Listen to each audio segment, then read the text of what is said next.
to get us thinking about this, let's start with a profession that I think we can all agree would be regarded as a profession, and let's take medicine. Medicine has been around forever. It's very famous for the Hippocratic Oath. It's very famous for its central tenet, which is I must help anybody who needs medical help at any time that it's desired. So the center of what people think the Hippocratic Oath was to make sure that the clients of that business are actually okay. Medicine as we know it today is very, very new. So doctors a couple of hundred years ago wouldn't undertake surgery. Surgery was barbaric. They were much more like apothecaries or pharmacists. So they had knowledge about how to put together medicines and get those to people. If you needed help with a surgical matter a few hundred years ago, you would go and see a barber or somebody else who was skilled with a knife. In modern medicine, what's happened is the medicine business itself, the pharmaceutical business itself, has changed. And what we've seen change over the last 100 years or so is that at a certain point, people within the medical industry realized that you can commercialize pharmaceuticals. So within the profession of medicine, a subgroup started to emerge to say, we can create products out of this. We can create a business that makes products out of this. So a few hundred years ago, a doctor would have in their office or their home made up the medicines that people were given. But then a group started to say, well, we can mass produce these. We can put them in bottles and we can sell them, and we can then leave doctors to worry about the professional side of the industry. And what happens when you start to do that is that the pharmaceutical end, the commercial end, starts to grow, and it starts to become powerful. And it starts to become powerful based on profits. So we end up with a few companies that create the medicines that all the doctors and all of us use, and they do that in a way that is profitable to them, and they try to create needs for those medicines that they're creating. And we've seen pharmaceutical companies grow into some of the biggest in the world. There are regularly multi-billion-dollar buyouts or mergers of pharmaceutical operations. They're very, very successful as commercial entities.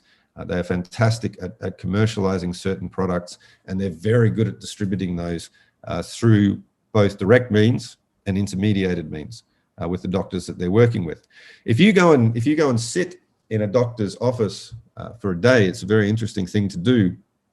It's wonderful and interesting to see how many drug reps and other people from medical commercial enterprises come to your doctor's office and bring coffee for staff, just like business development managers from companies in the financial services arena would do, to talk to the doctor about new products and to talk to them about how they're going to operate and what they're going to do.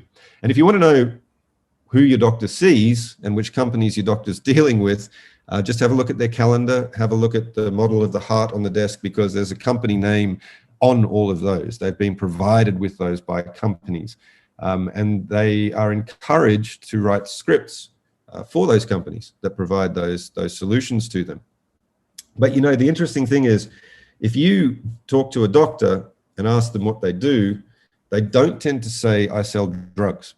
It's not their main way of describing their purpose. But if you look at a GP, how many times would you go to a GP and not leave with a script for something to say, this is the medicine that you need to take, which is what you went to the doctor for? And here's another thing to think about for you. Have you ever, from your doctor, received a written script for a generic medication, written down on the piece of paper? Or does your doctor write down a brand name medicine and then tell you to ask the pharmacist for a generic medicine when you get there? The other thing you might want to think about is, the pharmacist always takes that piece of paper and puts it in a little file out the back when I am receiving my medicine. Where does that go?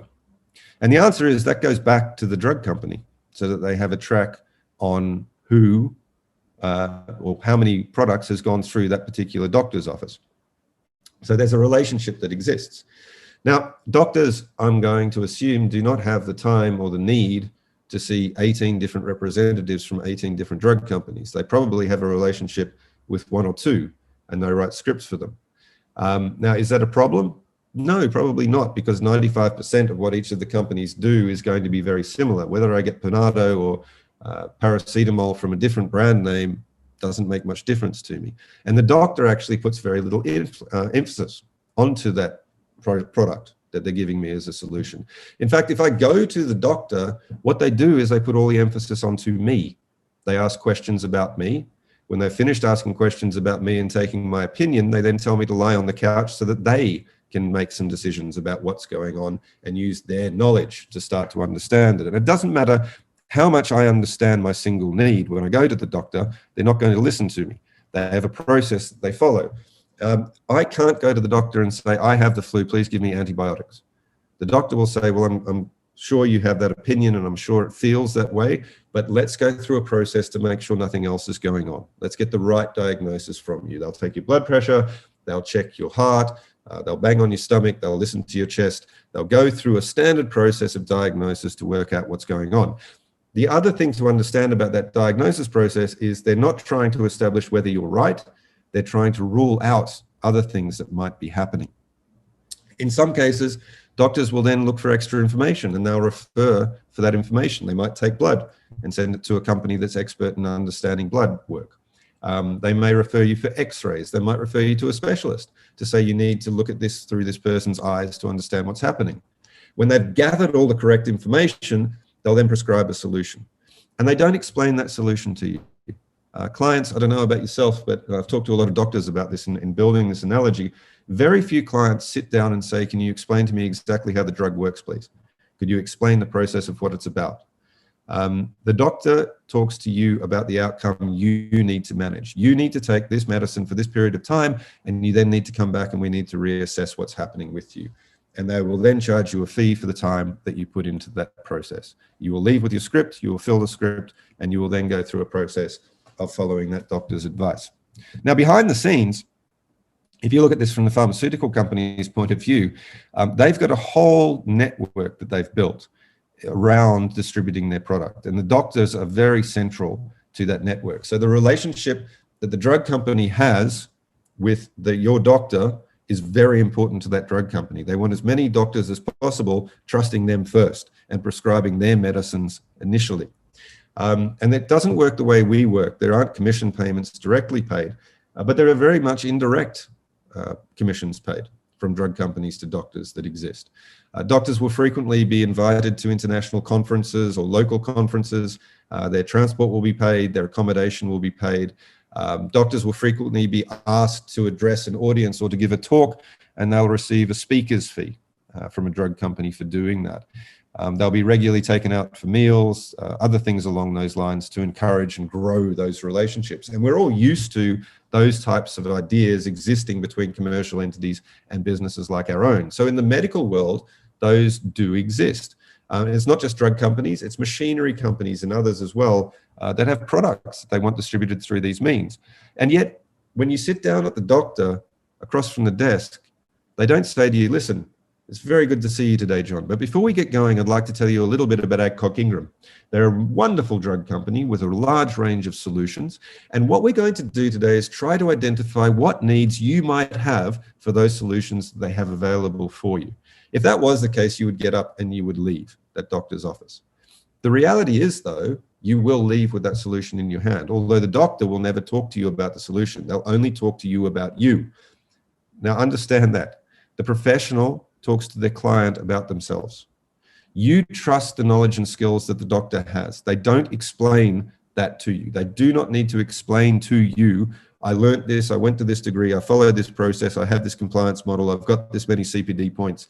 You have to trust that they have the knowledge to help you. If you don't, you'll get a second opinion from somebody else. But understand the conversational ability that they have with you, how they get information out of you. They're not focused on a product. They're focused on you as a client. You are the center of their conversation. You are the center of their purpose and what they're trying to work with. So if you look at this ethically and professionally, the medical industry has argued this isn't really a problem. Doctors need these products. They need to understand what's out there. And they don't have the time or the wherewithal to sit with every single company to assess every single product. I'm sure if there's a new medicine that only one company can do, then they would go to a presentation on that so that they could understand it. But the reality is, behind the scenes, I don't worry about it, you don't worry about it, and they don't worry about it, because the relationship is not focused in and around the product. There is a commercial business operating behind all of that is distributing it. They do have people who are expert in establishing relationships with doctors to establish that mentality. But the doctor understands there's really not that much difference between Adcock Ingram and Bayer. Most of the solutions are actually almost similar to what they're doing. Now, little controversial question for you, but if you start to look at our products, if you look at an insurance product, really, truly, the core of it, what it's supposed to do, not the bells and the whistles and the ads on and everything else, but the one that's supposed to pay you if you die, how much difference is there really between all of the companies and that product? Are actuaries at one company that much more educated or brilliant than ones at others? Is the product fundamentally that different, or are a lot of the products actually very similar to what they're doing? And if that's the case, how many companies do we need to have a relationship with in order to deliver an outcome for our client? Not to sell them a policy, that's easy, but to get them an outcome, and an outcome is a claim. How many of them would be able to do that if we did the job properly with the product? So in that sense, we're not alone in facing consumer pressure, and we're not alone in dealing with conflict of interest. It's across the board. All professional industries have relationships with commercial entities. It's normal. It's just that it's not upfront. It's not the first conversation that's engaged with. In financial services, though, we've done things a little bit differently. So why are clients happy to deal with doctors if this is the case, if there's a commercial interest involved in this, if there's a product that ends up being distributed at the end of the day? And the answer to that is, if you look at clients and how they think about the professions, there's three questions subconsciously I think they're ticking off. Number one is, do I believe that doctors have access to dangerous methods? Yes. If you're going to pick up a knife and you're going to cut me open, you fall into the dangerous methods territory. Tick. Do I, as a patient, believe my doctor has my interests at the center of their actions? Or do I believe their key interest is commercial? If I went and saw you as a doctor and you told me I needed to have my left kidney out, and my sense was you're saying that because you're short on income this month, I'm not going to deal with you. I have to believe that the advice I'm getting from that doctor is in my interest. It's not for their commercial gain. They will gain from it. I will pay for the service, but the center of that decision has to be about me. That's absolutely essential to the relationship and the reputation of the medical industry. Does my doctor position themselves and their skills to me, or those of a product provider? And again, if a doctor started to explain Adcock Ingram to you, I think you would get up and walk out of their office. If you got the sense in any way that you were being sold a product or that was the purpose of the meeting you were conducting, you would leave very quickly. So what about us? Where do we fit in then? Well, the reality is our industry evolved completely the other way around. We came from insurance. When insurance began, there wasn't financial advice and there wasn't financial planning. Insurance was designed as a product, a commercial product to be sold. And when we sold that product, we did it through agents. And agents' relationships were very simple to understand. They represent the interests of the insurance company. Their job was to go out, explain features and benefits of the product, and to distribute as many as possible. So over time, what started to happen was clients started to say, these products are incredibly complicated. They're legal contracts, which we don't really understand. Everything's in favor of the insurance company because they design the product, they make it complex, they determine whether it will pay out or whether it won't. And we as consumers have no one representing our interests and engaging with that. And all of that ended up with FICE coming into legislation at the beginning of this century. So that was the birth of real financial advice. But the reality is, for most agencies, what they did was they dealt with that process of FICE by changing the name agent to advisor. So now you had people who were salespeople in an agency space. They were changed to advisors, but they still operated in very much the same way. They represented the interests of the company. They drove the company's product out into the market. They talked about what the product was. They talked about the company itself. They didn't talk about financial advice so much. A group of us did try to move into a professional space to say, all right, we think advice should be separate from insurance or investment or any of these other commercial style enterprises. But what's ended up happening, I think, is that we've got a little bit of a foot stuck in both camps. I work with a lot of businesses, we mentor a lot of businesses, we've done different things. But one of the things we like to do with businesses sometimes is we'll go out to client meetings just to see what's said and what's done. And the reality is, when an advisor sits with a client, on average, it takes them about 14 seconds to mention the name of a product or a product provider. So they will say PPS or Sunlum or Allen Gray, because we feel it gives us validity. It's big brand names that people recognize. But what we're doing as soon as we mention those names is we're stepping straight back into a commercial enterprise. We're going straight into the game of selling, and we've undermined our own value, and we've removed our own proposition from the table. We're not talking to the client about them. We're not talking to the client about us. We're talking to the client about the commercial end of the industry. And that is a huge weakness that we have. If we look at what we're supposed to do, though, as financial advisors, as it's been defined for us in the 6-step financial planning process, I can reword the financial planning process. I can take a perspective to say your job at the end of the day is to consult with the client. It's to diagnose issues that they may have. It's to refer them to people who can help them in certain instances. So if you need to bring in experts on investment or estate planning or other areas that you're discussing with the client, you can bring in that expertise and manage it. And you're then supposed to prescribe a solution, and you're then supposed to manage that solution over the client's lifetime. The only difference in the process is you're talking about finances in the client's life, whereas the doctor is talking about their physical bodily health. So the process we're supposed to follow is as professional as a doctor's process.